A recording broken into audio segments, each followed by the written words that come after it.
তারপর তুমি সুস্থ ছিলে? আমাদের তো তোমাকে নিয়ে টেনশন হচ্ছিল।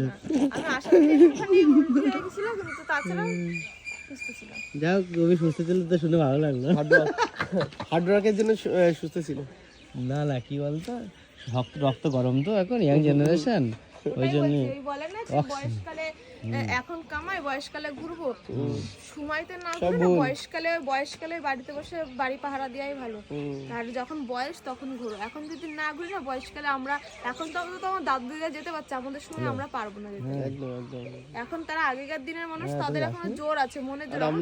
আমাদের টেনশন ছিল দাদুরে নিয়ে, মা দেখি কোনো ব্যাপারই না, যেমন গটগট করে হেঁটে গেল তেমন গটগট করে এসে গাড়িতে বসলো। ওনাকে নিয়ে আমার টেনশন, ওনাকে নিয়ে আমাদের পঙ্কাকে নিয়ে, পঙ্কার উল্টো আমার বড়দিরা সান্ত্বনা দিচ্ছে, মা তোমার অসুস্থ লাগছে, তুমি অক্সিজেন গ্যাস খাও, তুমি অক্সিজেন বলতে তুমি গ্যাস খাও, তুমি কর্পূর নাও। ও সান্ত্বনা দিচ্ছে, ও বমি করেছে কিন্তু একটু ফুটা অসুস্থ হয়নি, মানে এনার্জি লস হয়নি ওর কোনো।